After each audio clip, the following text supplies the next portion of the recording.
going on, you guys? Welcome to the Cowboys Corner. I have Birdman 951 right here in the flesh on the internet, right here, guys. So a year ago, me and Birdman, he invited me on his channel, and he was like, "I got to get on your channel," and I was like, "Yeah, you definitely got to get on it because I've said this 1,000 times. I hate the Eagles. I hate everything about the Eagles. I can't stand the Eagles. But there's one Eagle fan I respect. I've said it plenty of times. It is Birdman 951. So, thank you. So how's things been going for you, man? Everything going good for you? Yeah, man. The Adventures of Birdman. I suggest if you guys, follow me on TikTok, Instagram. I haven't been doing too much YouTube because of it, because I've been shooting videos and kind of like traveling and I'm talking to many people, but there's going to be many cool things to come of it. So I'm excited. I was just out there in Kansas City. I don't know if you've been out there, but I got much love and respect out there. And the barbecue is awesome. I went to Kansas City, Joe's. So, and it's kind of funny because it's connected with a gas station. So you can get some gas and then get some barbecue at the same time. So going, my bucket list is going to all the stadiums. And it's just going to be amazing. And this year's bucket list is I'm definitely going to be in Dallas. I already confirmed that with a couple guys. So for the Sunday night, it's a Sunday night, Cowboys, Eagles, and I can't wait, man. It's going to be awesome. Yeah. So let's talk about TikTok, man, because you kept us entertaining. Yes, it's Eagle content, but you kept us pretty entertaining with, the 1-0, the 2-0, the 3-0, and then you guys dropped the loss to the Commanders. Yeah. And y'all are sitting there, all beat up, and then y'all come back winning the next week. And you guys are, walking with the belt again, the Goldberg theme song and stuff. Walk us through who created that. Like, that was pretty entertaining. Even though it's Eagle content, it was pretty good. Well, we were, having a barbecue at my buddy Lou Bird's. A shout out to him. He's known as the People's Champ. And we just said, hey, man, let's just kind of do something. And either this is going to go horribly wrong or maybe this is going to be good. And at first he didn't want to do it. We're trying to think of ideas. I was like, well, he had just bought those Eagle shorts, and they're expensive. Those Mitchell and Ness does not play around. So if you guys buy Mitchell and Ness, you're going to pay a pretty penny. And I was like, hey, well, you got to lose the shirt. And he's like, what? Lose the shirt? I said, yeah, dude, you got to look like a fighter. You got to look like, MMA or something, a boxer. We got to mix it up. And then I said, you got to throw in the chain. And so we shot the video at his house, and I looked at my phone, and it said no views, and I was like, no views, no likes, no nothing, and I was like, wow, this was bad, this is horrible. I was like, I guess we ain't gonna ever do that again. And around 8 a.m, my phone just starts making all these notifications. And it was at 10,000. I was like, oh, that's not bad. That's decent. And then the comments were just going nuts. This rubbed everybody the wrong way. And it was hilarious because from that, it just kept going. And my phone couldn't really, my phone pretty much for the whole day wasn't working right. It couldn't handle the messages. It couldn't handle the notifications. And that's the thing, when you have something going viral, your phone is going to be absolute trash. It's not, you're going to think your phone is broken. And then, soon it was at 100,000, and it didn't stop, man. And it was just hilarious. And I start texting my buddy. I said, dude, it's going viral, man. And he said, really? And from there, we just started doing funny bits here and there, and we just haven't stopped, man. And now we have people, when they see us on the streets, they want to get in the video. Some guy's like, hey, my wife knows how to dance, and someone's like, hey, I could jump off a roof. And I'm like, Jesus. They want to be in the videos, and it's cool, man. It's fun. Kids are seeing it, and that's what it's all about. Rivalry aside, I think it's just something cool for the fans. we go back and forth on YouTube, but not everybody's going to see it. And with this younger generation and grabbing like some of the wrestling fans and just kind of, intertwining them and, intermixing and stuff, I think it's cool.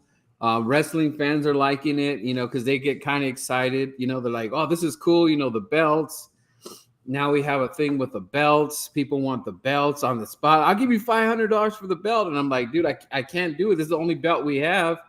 And they take about a month to make. So it's like, dude, I have to. So now I got to get some extra belts when I go to events and stuff. But it's all good, man. It's all fun. And this year is going to be extra special because if you guys don't know, me and Mondo, we put up the belts. So that when the first game comes up, here we go, man. So it's going to be exciting because we haven't lost yet. We haven't lost the belt yet. So hopefully we can continue the ride and hold on to the belt. Yeah. No, big shout out to Armando over there in El Paso, Texas, a big Cowboy fan on the TikTok scene.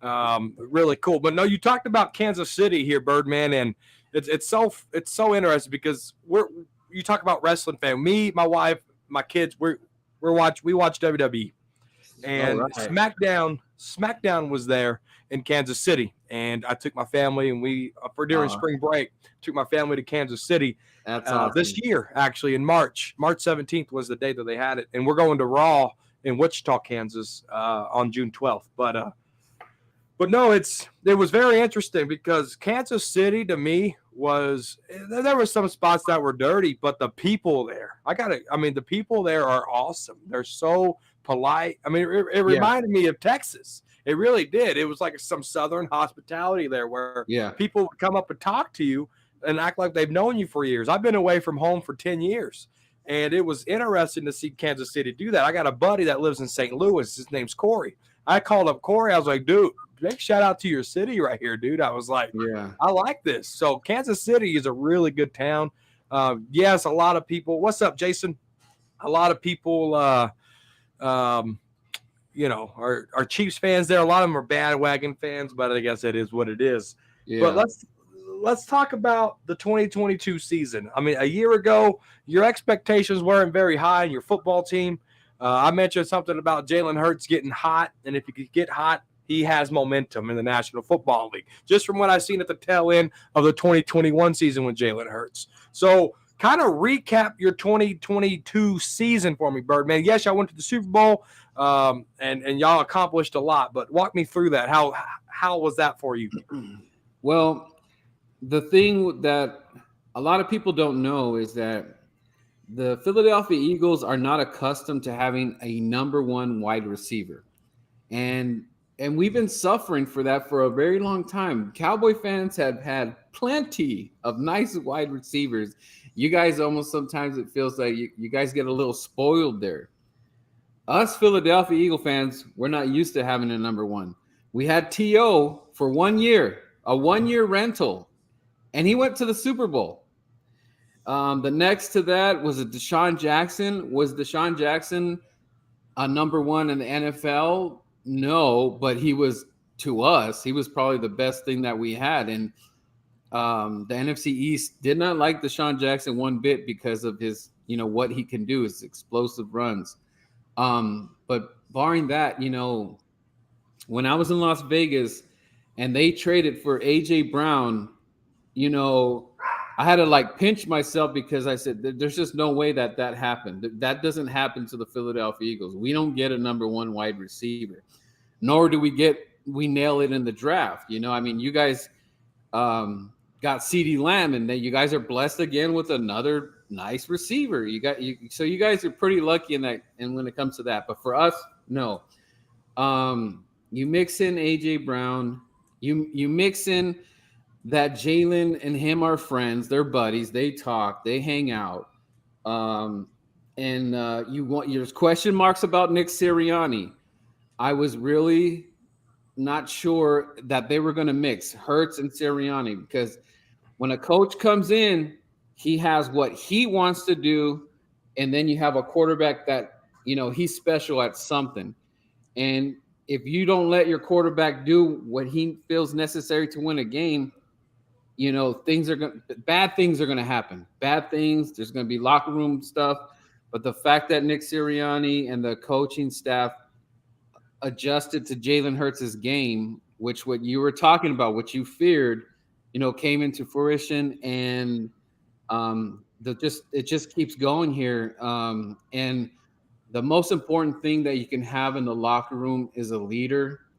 And there's older men in that locker room. You're a young buck, so it's kind of amazing that guys that are older are listening to your quarterback. And Dak is that. Dak's really never had no locker room issues. I mean, you do hear a little bit of noise, but for the most part, for as far as Jalen Hurts, he's been a leader in that locker room, and that is very important for a team to be successful in anything. And I'm just amazed, man. And you were kind of thinking about that, and it's just amazing that you knew enough to say, like, dude, if this guy kind of gets things going here, we're gonna have some shootouts and stuff like that. We got to watch out. And you were right. And having a Super Bowl loss, yes, it's the most horrible feeling. It is, and that still stings. But the one thing that I could reassure myself is that I don't think Jalen's done. Am I saying he's winning the Super Bowl this year? No. It's a chance, but I believe he has the capability of going to a Super Bowl again and winning, and he has the experience under his belt, even though it's a loss. Jalen Hurts does not forget when we lost against Tom Brady. He did not forget that, and he lost pretty bad. And what did he do the following year? He goes to the NFC Championship. Even barring that he's hurt, and he put it all down the line, even with the Giants. I mean, the Giants had no chance in that stadium. It was too loud. And it's just amazing. This roster is just amazing. Even though we lose a Hargrave and all that, the team that they are building is amazing, and it almost seems like that we're on the verge of having just as an amazing roster as the year before. And we have some veteran pieces that will be gone, but they're gonna let the rookies know what is at stake there. And the Philadelphia organization is doing really good, and Howie Roseman is a newfound man and doing all kinds of deals. I can't even explain the deals that he's making, but he's making them. No, that's a great recap right there, Birdman. And the Dallas one thing I don't like about the 2022 season, well, there's a couple of things. The Eagles went to the Super Bowl. I hate that, right? And then we never got to see Dak Prescott versus Jalen Hurts. Never got to see it. And I was hoping the Cowboys could pull their head out of their butt, beat the 49ers, and have that game in the NFC Championship. That would have been amazing, right? I was off the scenes. I was telling a couple people, I was like, okay, the Eagles beat us with Cooper Rush there. I don't want to win to the Eagles in December either, even though that it'd be a nice Christmas Eve present. Yeah. Because what happens is I want the Eagle fans to be so pumped up thinking they're going to get us 3-0, and we see them in the playoffs, and then we knock the brakes off of them, like give them the ultimate. Oh, that's what I really wanted to happen. I was telling a couple of people that. Of course, I'm not going to say that in a video, but I can say it now that the season's over, right? And so, I wanted to, go 0-2 and then play you guys in the playoffs and then, bam, get that win in the playoffs. But it never happened. And people were thinking that they were calling me crazy that I was picking the Cowboys over the 49ers. And the reason why I was picking you guys, I said, dude, first of all, Brock Purdy is a baby. The experience is on the other side. And the defense is going to show up, which for the most part they did, except for a few plays and all that. So I was like, dude, this is going to be King Kong and Godzilla NFC Championship, Eagles, Cowboys. And, this was going to be the most this was damn near going to be like a Super Bowl game because of the rivalry, It's Cowboys, and then it's finally here. You guys make the NFC Championship, and it's against the Philadelphia Eagles. I mean, this would have been like a UFC pay-per-view event. This would have been amazing for football, and it just they took it away from the fans. They just didn't do it, and here goes the Niners, and Philadelphia was electric, man. When the Eagles are in the playoffs, the fans are over.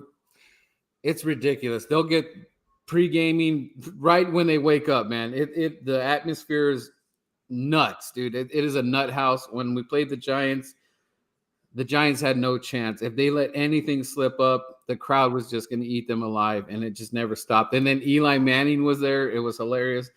They kept showing Eli Manning on the big screen in the stadium, and it was hilarious because he was getting so many boos. But I think that the NFL kind of, well, it's not the NFL's fault, but I think the Dallas Cowboys kind of shot themselves in the foot in the divisional. They could have, it would have been crazy, this NFC Championship. And you know what? Maybe it's this year. Because we are the top dogs in the NFC. You could throw the Niners there. I guess the NFC East is the NFC now. I think it's going to be us fighting. So it's good. This year is going to be crazy. No, it is, because, I mean, we know what the Eagles are going to do. We know that the Dallas Cowboys have a good opportunity to get into the playoffs. The Eagles can have a good opportunity to get into the playoffs. The Giants have a good opportunity to get into the playoffs. And the Commanders, can Sam Howell be the Sam Howell that the Commanders want Sam Howell to be? If that's the case, the Commanders could be in the playoffs. So, yeah, I mean, you're looking at a tight race there. And they beat the Eagles with Jalen Hurts, I forgot who the quarterback was. And they beat the Cowboys. So go figure on that. Sam Howell beat the Cowboys, and then the other quarterback, I can't remember his name either. I can't think of his name either right now. But yeah. He beat you guys. And so, exactly. I mean, it's just one of those. And I mean, because the Commanders' defense is legit. All right. The Eagles have a really good defense, and they have a game management type quarterback scheme that, let's be real, I mean, he was only throwing 200 yards in the playoffs. Yeah. Right. So, I mean, that's not explosive offense, but it's game management that gets you enough to win, right? Yeah, smart football. Yeah. Let me ask you this, Birdman. Going into 2023 with this Jalen Hurts system, right? I know y'all got different coordinators and stuff like that.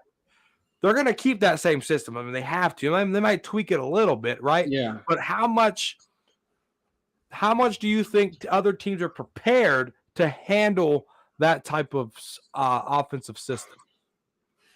I mean, it's out there. You can go back to a Washington game. You could even go back to the Dallas game, the second time we played you guys, and see where we're. Well, actually, I shouldn't say that game because it's kind of hard to say because it was Minshew. So,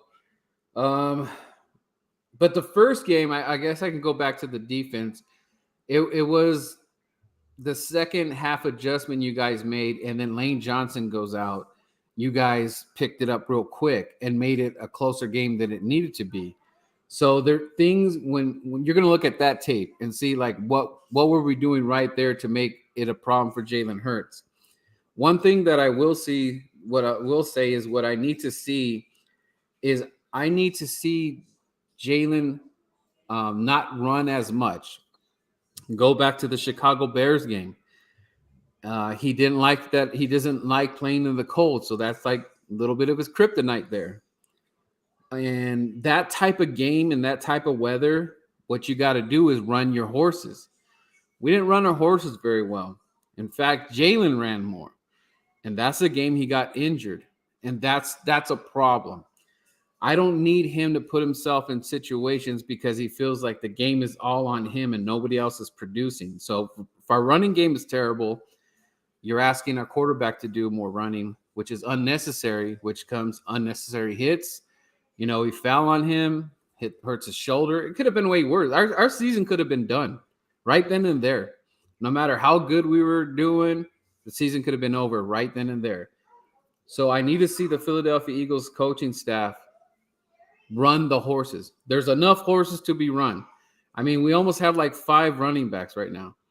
Run them. Let's play.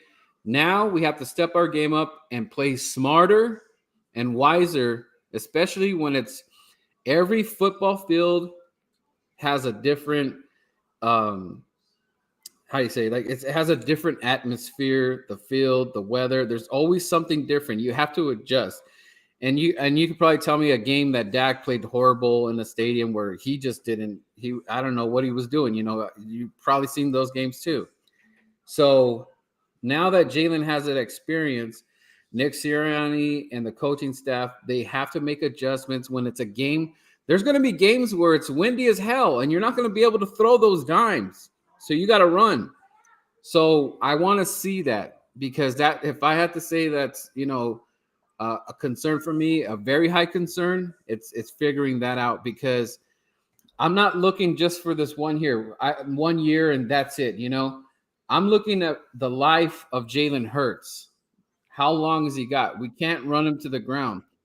Perfect example, Zeke Elliott. He's not with the Cowboys right now because he has put a lot of the load on his back, which is running hard and doing all that stuff. And running back's career, their life is cut short now. And now the NFL and the teams are kind of adjusting to this running back thing. They're not even paying the running backs that much money anymore, especially after King got paid. Now they're kind of looking at it a little bit different now. And running backs are kind of feeling disrespected, which is not right, because they work just as hard as anybody on the football team.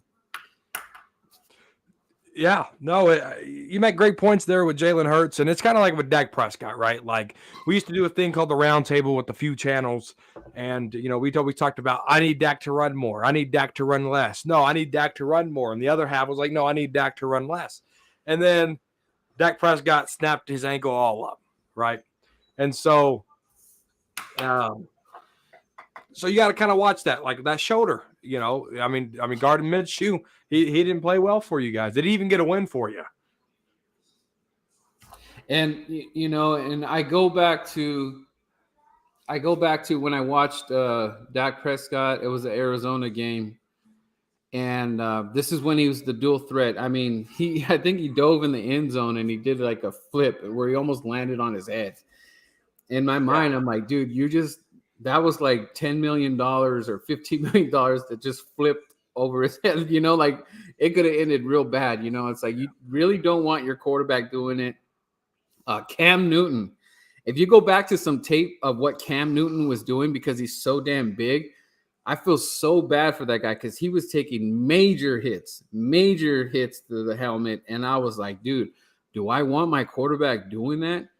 And look where Cam Newton's at. He's not even on the team right now, but it's just like, and Dak's kind of in the same boat. Dak and Jalen are pretty much the same. You didn't want, once you said what you said about when he got hurt with the ankle, you're not running no more. That's it. Stop it. Cut it out. But to me, that was a major part of Dak's game, was that, hey, I can run it. I can take this to the house if I want to. Mm-hmm. So you're in a position as a fan where you want to win the game so bad, but then what's the cost of your quarterback? So we're right there, man. We're right there.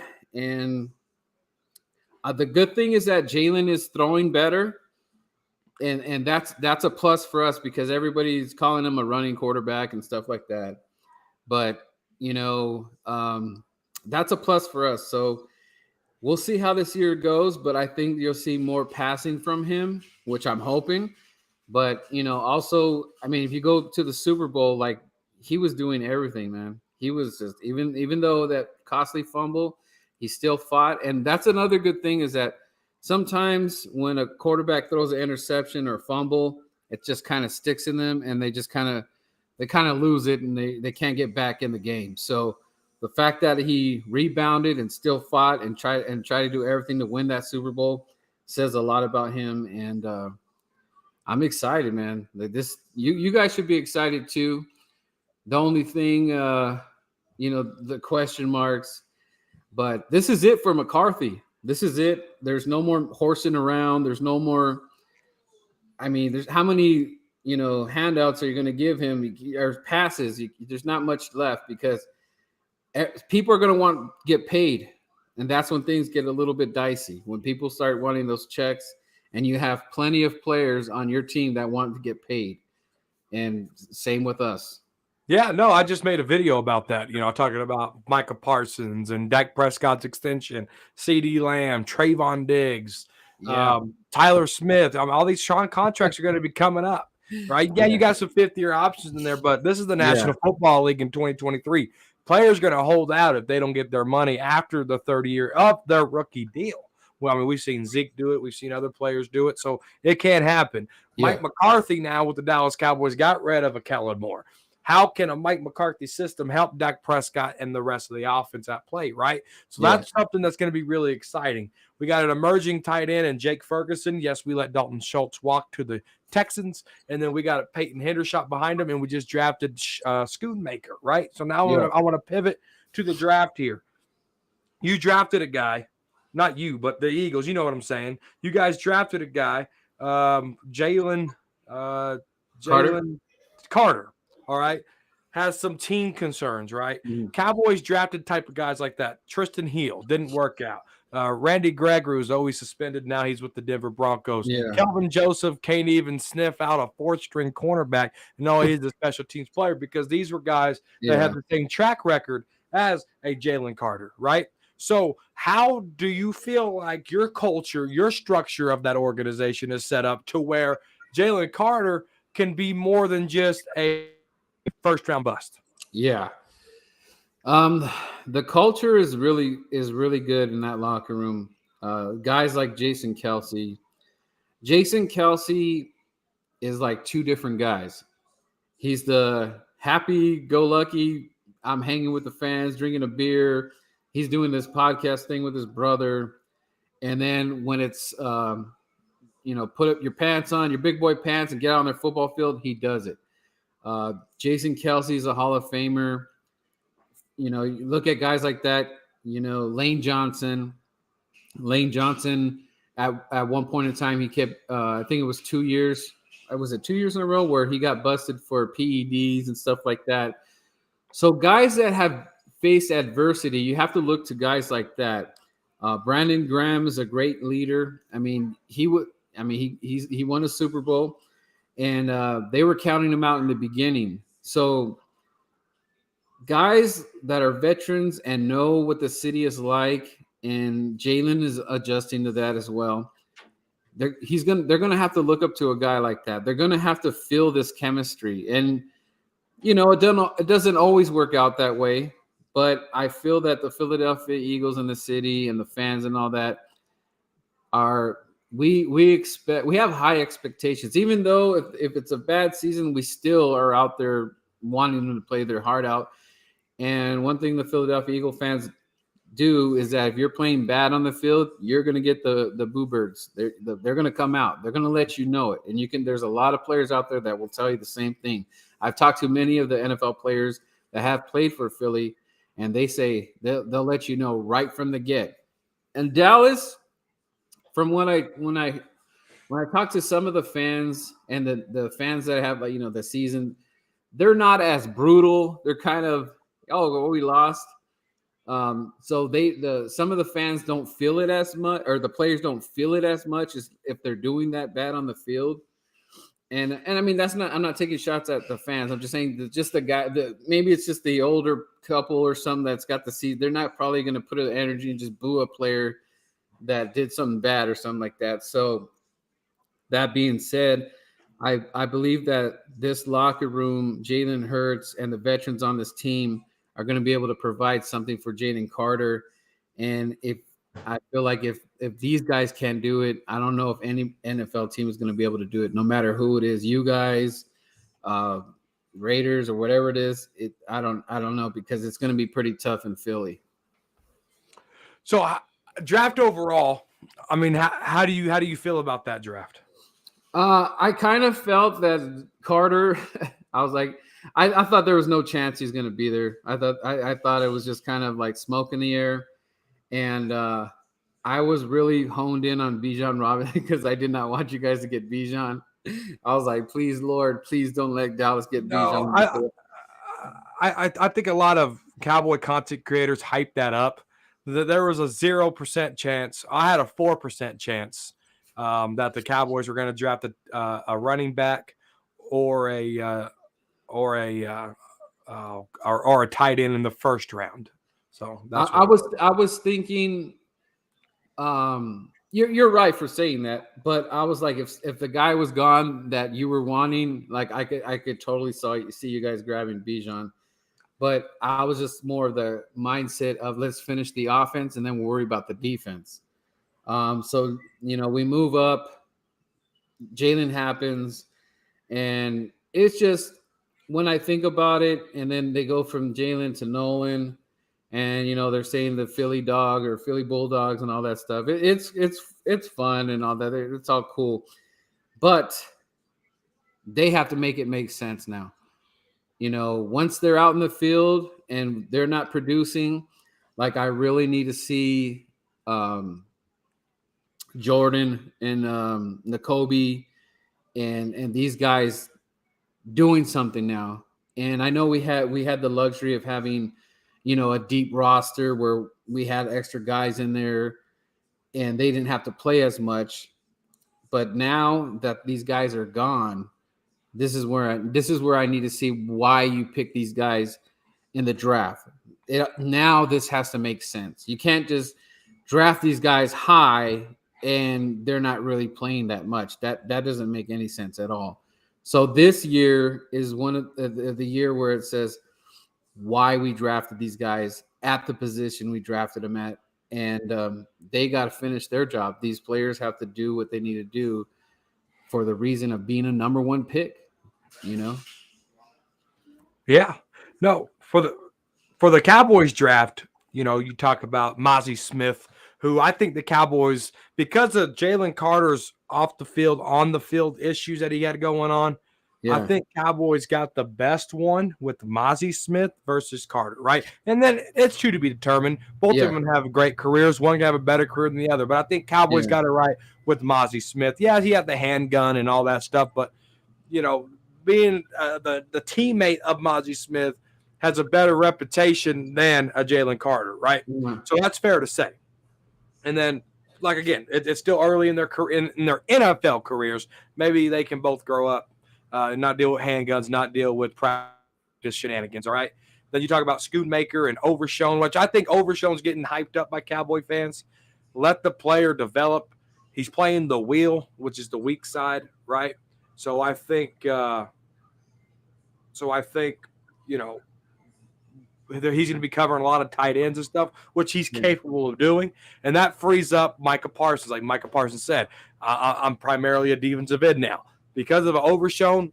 Micah Parsons can do that, and then a lot of people are hyping up Deuce Vaughn. All right, he's a 6th round player. I think we need to pump the brakes. Darren Sproles, as you know, was never a number 1 guy. Darren Sproles was never a number 2 guy, right? You talk about Jay Ajayi, DeMarco Murray, a lot of the guys that they brought into the Philadelphia Eagles and left Darren Sproles hanging on the shelf.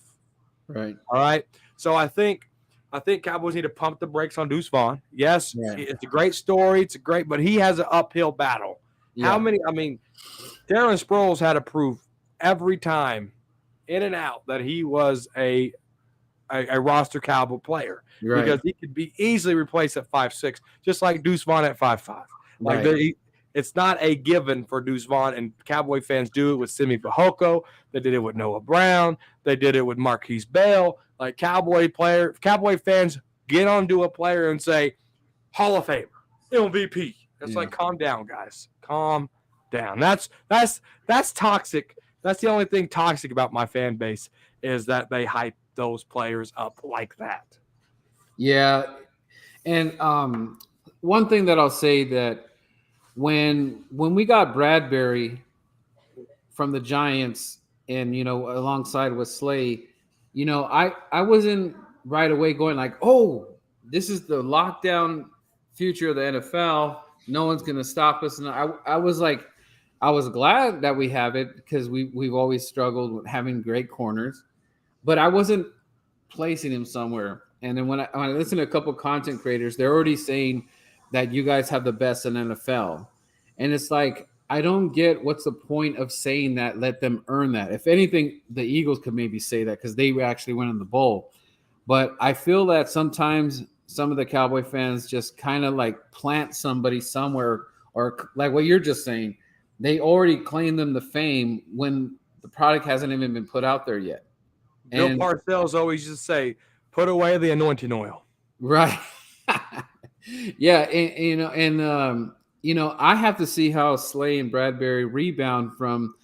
I quite didn't like their performance at all in the Super Bowl. I thought it was a big letdown from them, and for you guys in that championship, when I look at that play, that Kittle was fumbling the ball in the air like that, and I don't know if Diggs just kind of act like he was going to hit him or was scared to hit him. I don't know what you feel about that, but you can't let that play in a playoff game.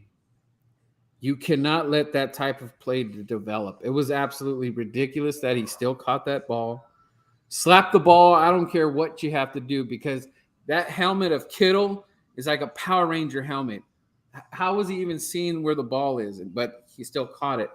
But plays like that, and I go to plays like that in the Super Bowl, are why you win or lose.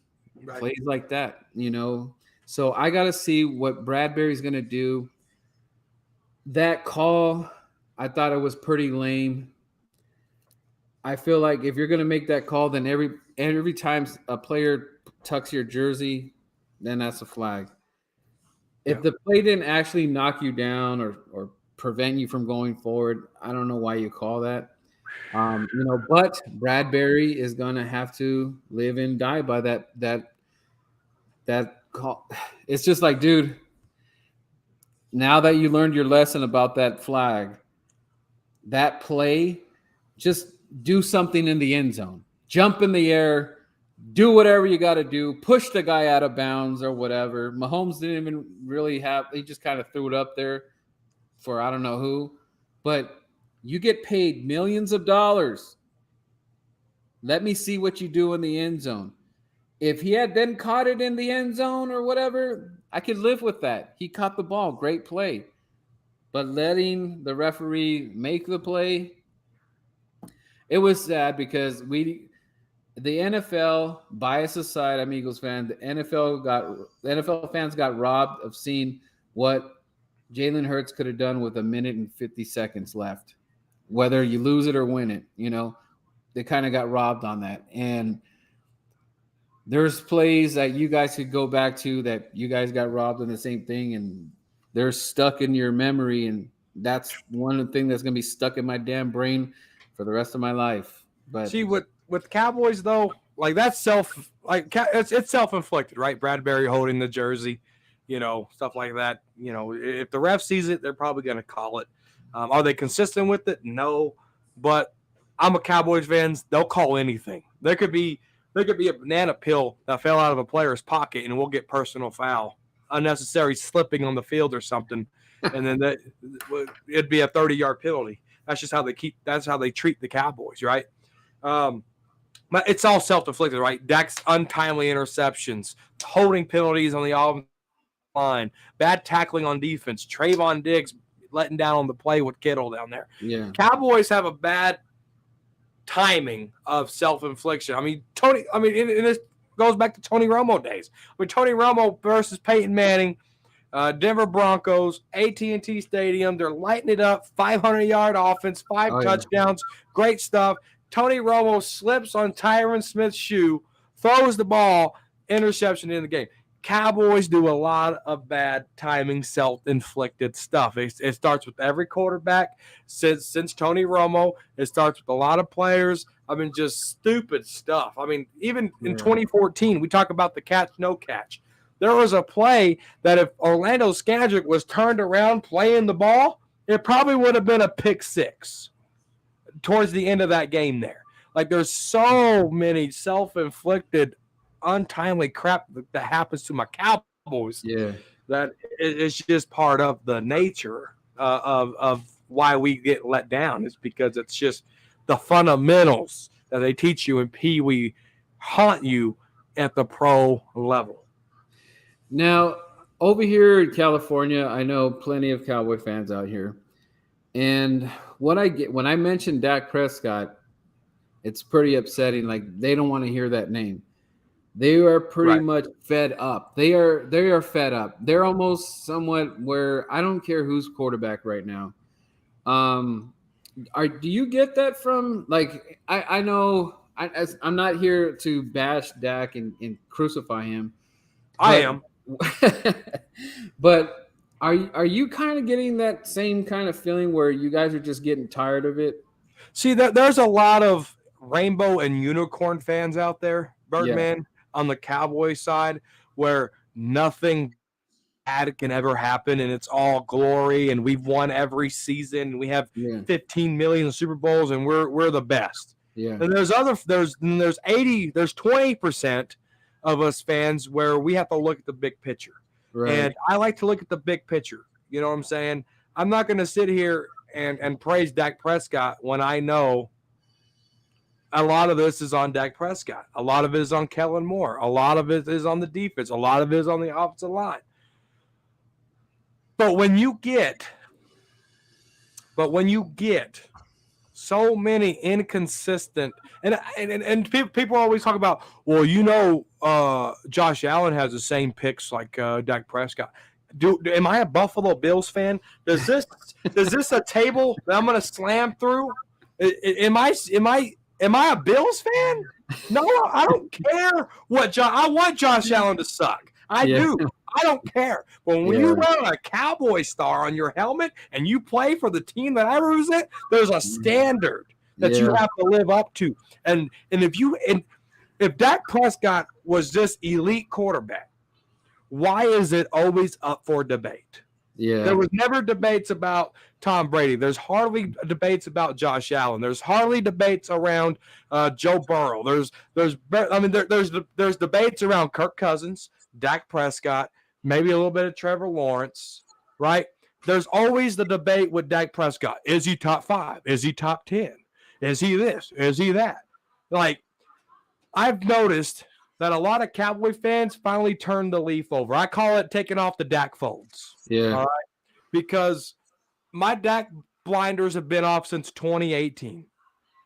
And I have document proof of the round table, my tweets, my YouTube channel of me falling away from Dak in 2018. Yeah. All right. Because the adversity of losing Doug Free, Ronald Leary, Des Bryant, Cole Beasley, Terrence Williams, like this whole roster turnover. Yeah. And sometimes you have to put the ball and the weight on your shoulders. When you do that, you have a losing record, Dak. Oh, but he has 14 comeback games. If it wasn't for Dan Bailey, Brett Maher, Ezekiel Elliott not doing what they're supposed to at an elite level, that number with Dak Prescott would be like 7 career comeback wins. But I get it. It's a team effort. And like Cole's Cowboy said, it's debatable. It's all debatable. Yeah, Cole's Cowboy, he's got his Dak shirt. You know, me and him go at it with his on the tweets and stuff like that. You know, well, it's like that one TikTok where he's like, "That's your man, Dr. Phil." Yep, that's my man. That's Cole's Cowboy right there. But you know, okay, this one I don't know how you feel about it. Okay, and this is going back. This is a big subject on the TikTok world. Okay, so Dak is here. I got to get him on here too. Go ahead. Dak is, I believe this is right, 28-6 in the NFC East. I believe that's what I looked at. I believe that yesterday. It says he has 28 wins and 6 losses in the NFC East. Okay. Now, my thing to that, and I haven't gone back to it. The only thing that I have a problem with that, like with that being like Dak's championship trophy of the NFC East. The Commanders have been horrible for how long? How long have the Commanders been horrible? They've been pretty bad for a long time. Almost 20 something. I don't even know, man. It's been a long time. They can't even keep a 2012. quarterback. They can't even keep a quarterback for the life of them. I don't know what number they're at. You seen that meme where there's a he's wearing a Commander's jersey and there's about 50 quarterbacks in the back of it. You know, they can't keep up with quarterbacks. So I feel that Dak owning the Commanders is nothing special because they're horrible. They've been horrible. The Giants have been horrible. Once Eli Manning was, I don't know what you guys' record with Eli Manning. I think you guys had some good rivalries right there, but after Eli Manning, the Giants have been pretty bad. I think they've only won once against the Eagles. They've been pretty bad. So the Giants are so what if you beat them? We beat them, you beat them. There's no trophy off of that. So he has beat the Eagles, but it's when we were pretty bad. Dak Prescott did beat Jalen Hurts, but that was his first year with no A.J. Brown. It was Devontae Smith. I'm not taking nothing away from him, but that was like barely his first year. This year, hopefully we get to see Dak versus Jalen because we've been waiting forever. But my whole thing is that saying Dak owns the NFC East, that he's 28-6, a lot of those games he played backups and barely any good 500 team. I don't think he beat good teams coming out of the NFC East. Is that a fair statement, or are you like, it doesn't matter, he owns the East? I'm going to say this. Yeah. He owns the East. Right. No matter how you slice and dice it or how good or how bad something is. Because if it was the other way around, 6-28, everybody be on the Cowboys' case of how bad the Cowboys are. In a divisional game, you don't know how that game's going to go, right? And that's with anything. I don't care if the Commanders are 0-16. That 17th game, they could come out and beat the crap out of us, right? Just because it's a divisional game. Because we play each other twice a year, every year, right? And so we know the ins and outs of things. And backup quarterbacks can go in and beat, like the Commanders beat the Eagles, gave them their first loss, right? Mm-hmm. And because they were beat up, the Commanders were beat up, right? They had their best.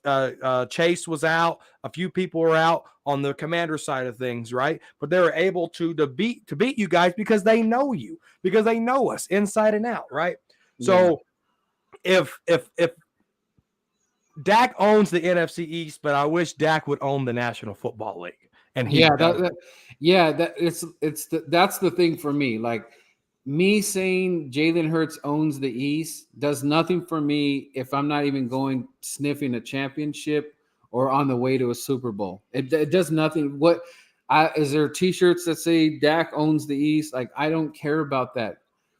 What my point being is that the teams, yes, I get the rivalry part of it about it, but it's not like you beat a Commanders team that just came off the Super Bowl like that. Like, what I'm saying is that the teams that he won were not the greatest team to put you in a position where they're going to help you in the long term in the playoff, like a playoff run.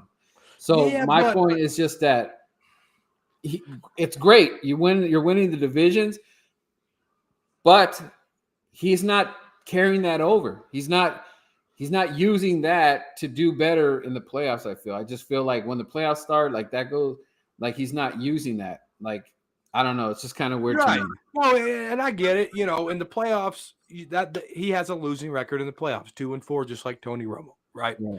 And no, it don't carry over. And yes, Prescott did choke last game. As many fans want to say that he didn't, he did. Dak Prescott choked in that 49ers game. I was willing, Birdman, to give Dak Prescott a fresh start. When Kellen Moore got fired, go watch the video. I'm giving Dak Prescott a fresh start. I didn't watch the film over with 49ers. I watched the film again, and he missed T.Y. Hilton on many throws. He made bad decisions. He was clunky. He had happy feet. when I watched I should have never watched it because I was willing to give Dak Prescott a fresh start. I watched the film breakdown. I have to. It's so agonizing, but you have to go back and watch it to see what the fuck's going on. Dak Prescott played horribly.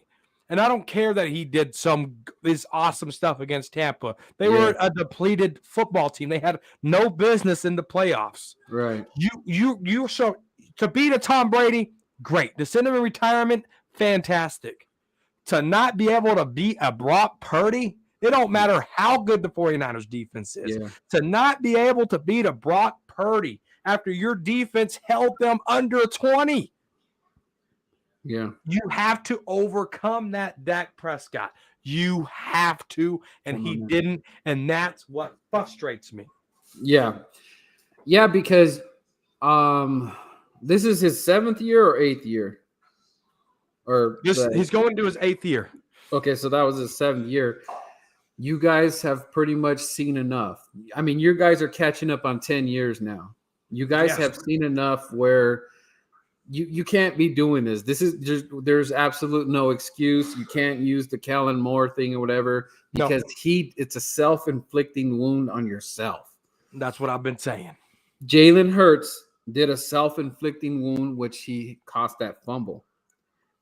Maybe if he doesn't have that fumble, maybe the Eagles are Super Bowl champs.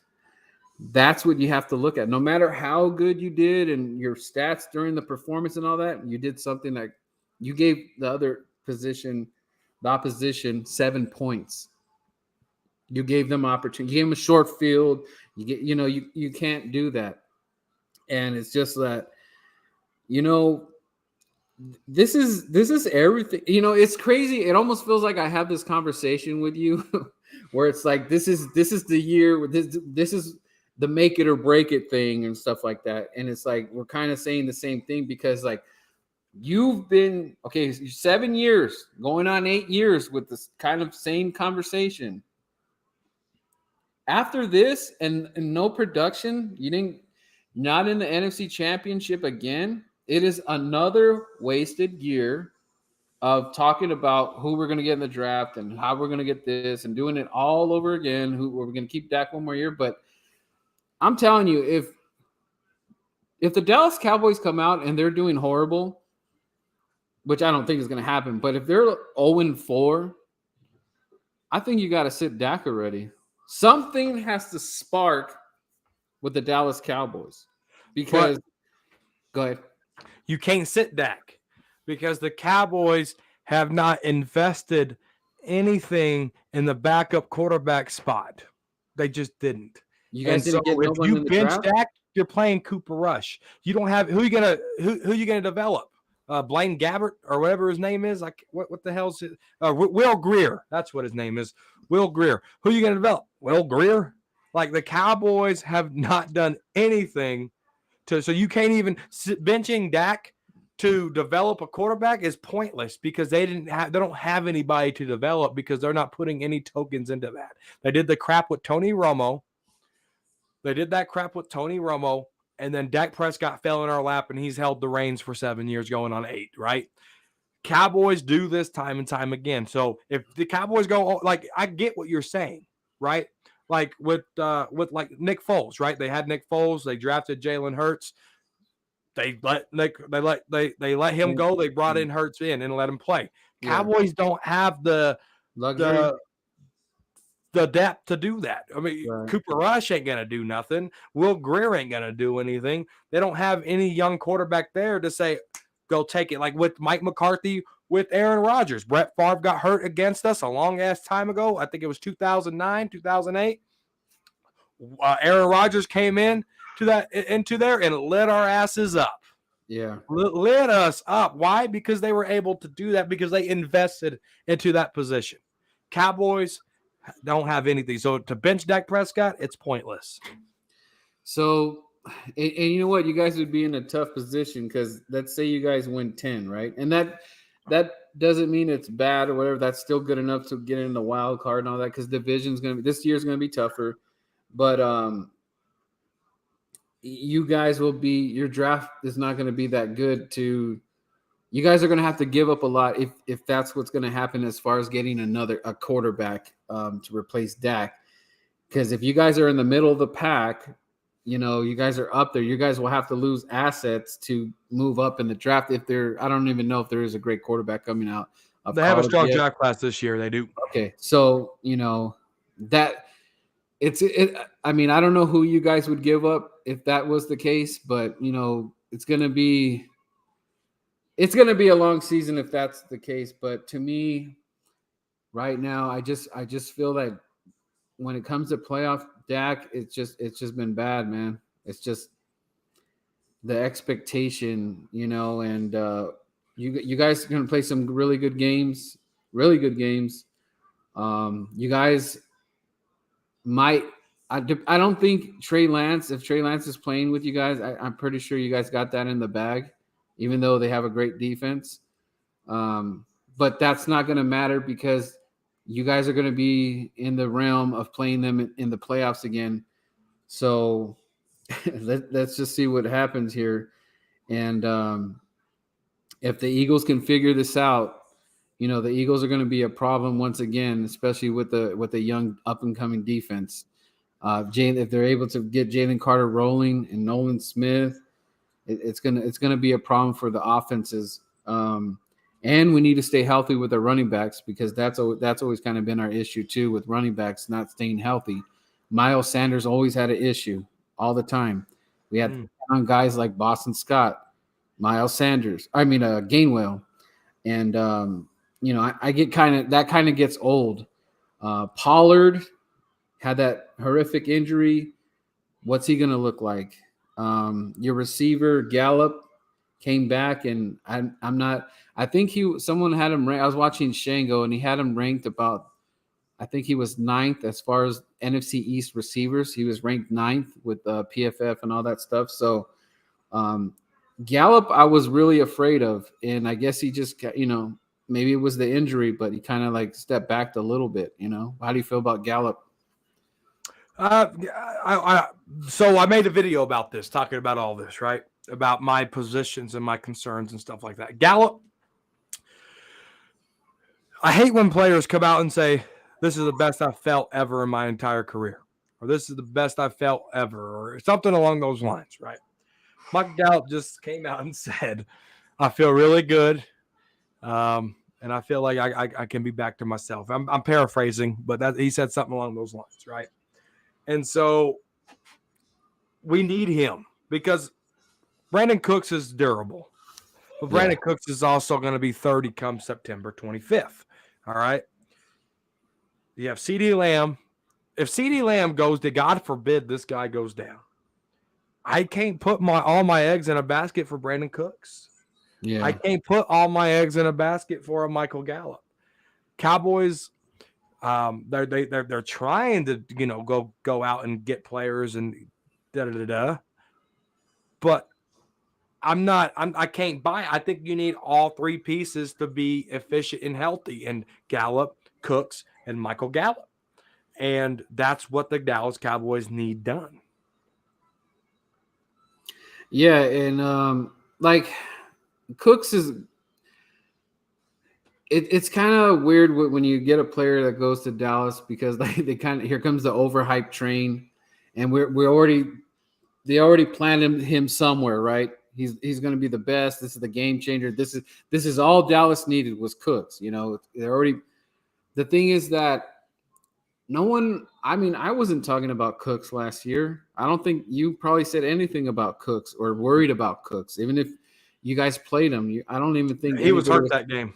Right. I don't think anybody was really, oh my God, here comes Cooks. But, that's no shot against. He's going to do what he can. He's going to bring, something to the table as long, same as what's the receiver you guys picked up last year towards the end of the season from the Colts? T.Y. Hilton.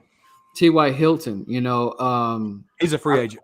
Right. So again, it's all about feeling 3rd and 30, T.Y. Hilton. Come on, Bird, man. You can't forget 3rd and 30 now. Yeah. It wasn't a 30. I thought it was 31. It was 3rd and 30. Yeah, the famous 3rd and 30. And I mean, I don't. How was his? Was he even involved in the San Francisco game? I didn't really hear. Dak didn't see him.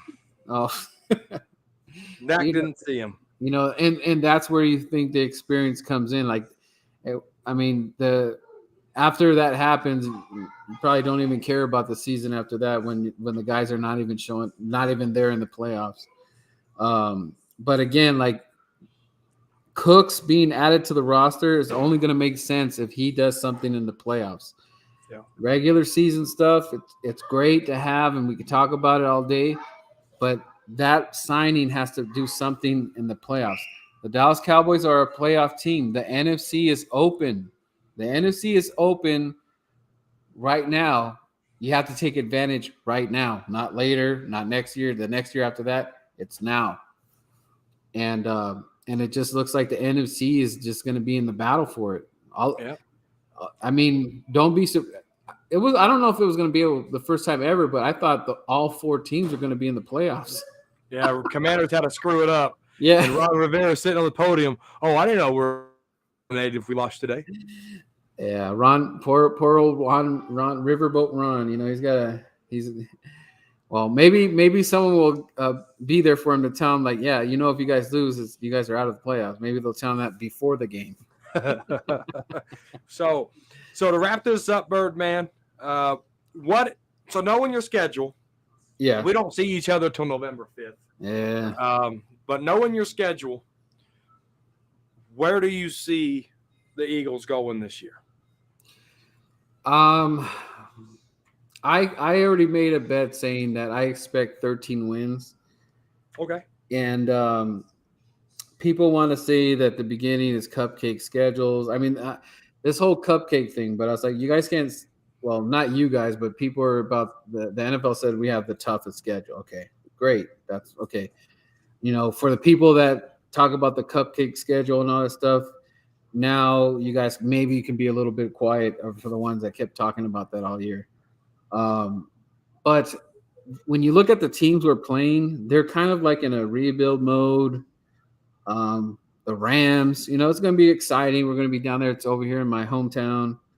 But do I really think Stafford? I like Stafford. I had a debate with the Cowboys fan. I said, would you guys taken Stafford over Dak? They were kind of like, you know what, I might have taken a shot with Matthew Stafford, for a 1 or 2 year thing or something like that. We're just kind of laughing about that. The Jets, I don't know how they became the powerhouse already. It's just kind of funny. You get an old quarterback and all of a sudden you're a powerhouse.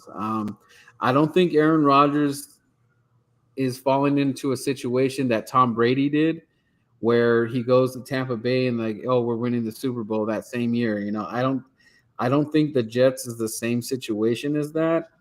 I don't know. I just feel Aaron Rodgers is kind of just, it's kind of weird. Like, I don't know. He's just kind of a weird dude, man. Like, I can't grasp where he's going, and it's just a weird dude. It's going to be a good game, but I can't really go crazy with the Jets. You got the Cardinals, and they got our defensive coordinator as the head coach. Am I really scared of that? Kyler Murray, I think he's coming to the end of the road, sadly. And Seattle's going to be good. Seattle plays us tough. Boston, yeah, you guys beat Boston last year, right? I think you guys played Boston. Yeah. 2 years ago. I don't know. 2 years ago. Their quarterback, Mac Jones.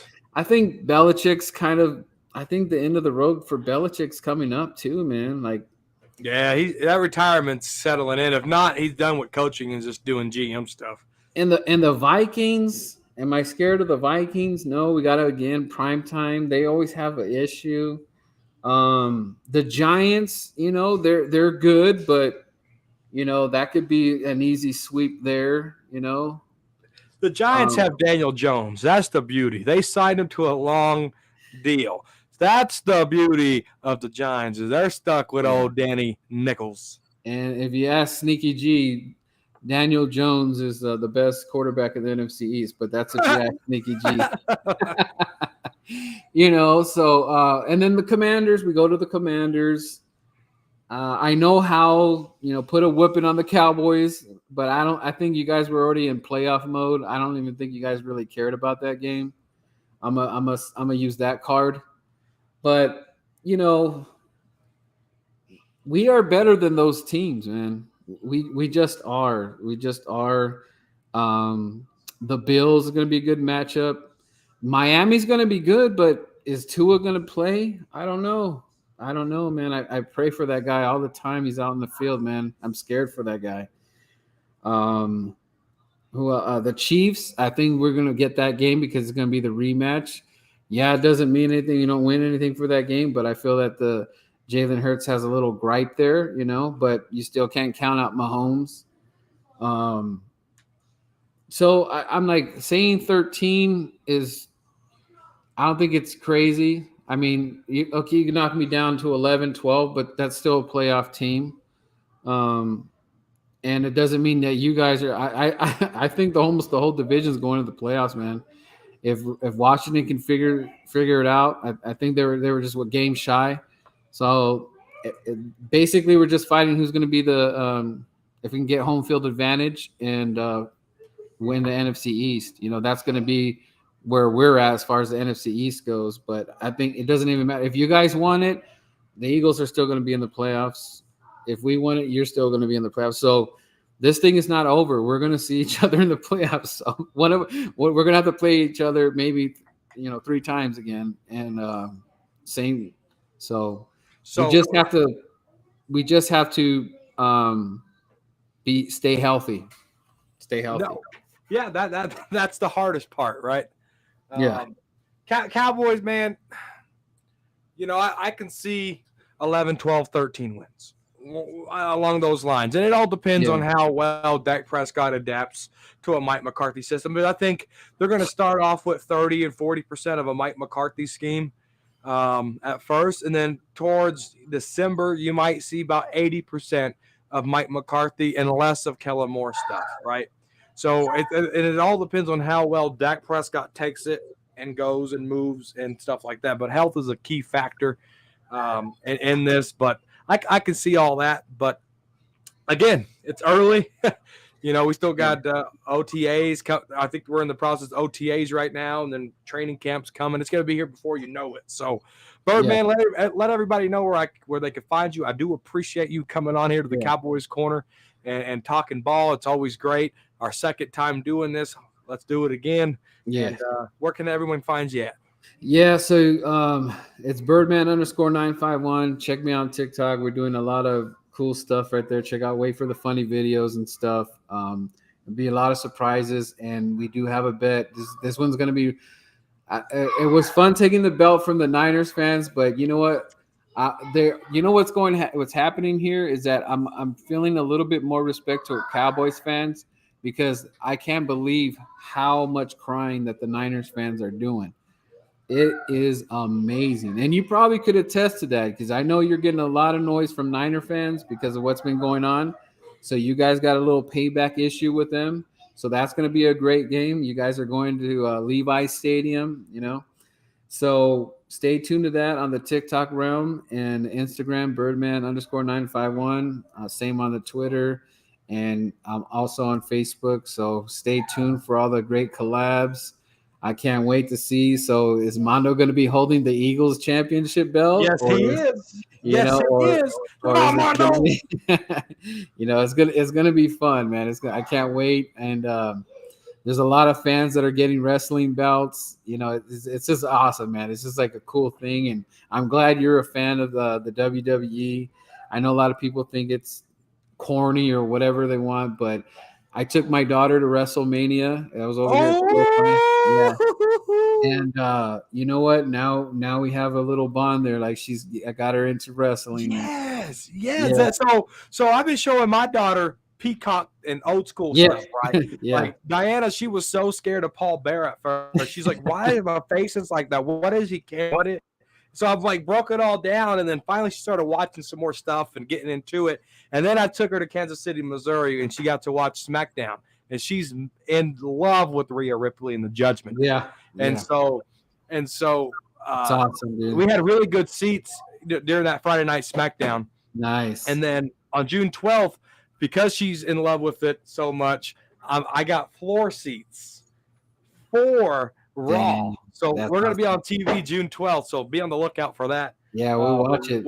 We'll definitely be there on June 12th on TV. We're 6 rows on the floor deep, just right there on the hard camera faces. So yeah, make some cool signs, man, and stuff like that. Oh yeah, yeah. But you know what, dude? Like, I've been a wrestling fan for a long time. The NWO days, Hulk Hogan days, all those good old days. And to me, it's cool to kind of like act those scenes out and just kind of we're just having fun with it. A lot of people get it and a lot of people don't, but it's so fun and doing these videos. And then when I'm actually going to get to meet these wrestlers in real life, to see them look at these videos and just be laughing. It's like, we were doing these Goldberg videos. Look at this Goldberg. And it's going to be cool. And that's awesome that your family enjoys it. And it's entertainment. It is entertainment. It's entertainment all day long. Dude, that if you watched Backlash with Bad Bunny, and my daughter's a fan of Bad Bunny, dude, that crowd in Puerto Rico was the best in history. Dude, that was amazing, dude. Like, that was so cool. Not, what's funny is like my wife's been kind of like not into it, but now that she's seeing what's going on, now she's kind of getting into it and seeing her daughter. And let me tell you guys, the NFL fans, that the WWE fans, when that stadium gets rocking is amazing, because they're doing, when Cody Rhodes comes out, like all the guys, like they're doing the chants, and it's just it's the coolest thing, man. They just and from top to bottom, from the bottom fans to the top, people are just singing, and my daughter was just like she's just having a good time, man, and it's all in good fun. And it's amazing, that your daughter, she's gonna remember when she gets older, like, oh, we were doing this, and she heard her name, she's like, oh, I gotta go, that's my cue. Yeah, man. And I want to get my daughter a wrestling belt, like, and it's cool because I got a Niner fan that he's calling me out, he's got a wrestling belt too and all that, so I'm inspiring the little kids to be doing these challenges and stuff, and it's just awesome, man. I'm honored to be a part of this thing, and it's just having fun, bro, and getting NFL and WWE fans together. It's a big mix. It's insane.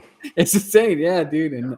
And I'm most excited that WrestleMania is gonna be in Philadelphia for the first time ever, dude. And I just threw up my mouth.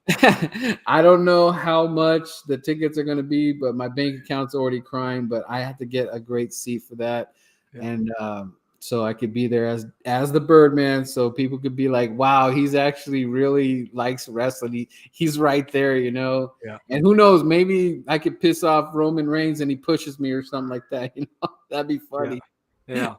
but no, Birdman, Cowboys Corner. Appreciate you coming on here. And we got to do this again. Thank you guys for watching, liking, subscribing. Shout out to Birdman. Follow him, Birdman951_951 on everything. You have to watch his TikToks during the season. Cowboy fans, yes, it's an Eagle content, but it's entertaining. All right. If you can't appreciate that, you can't live life. All right. Yeah. But anyways, guys, Cowboy Nation, are you in the Cowboys Corner? Peace.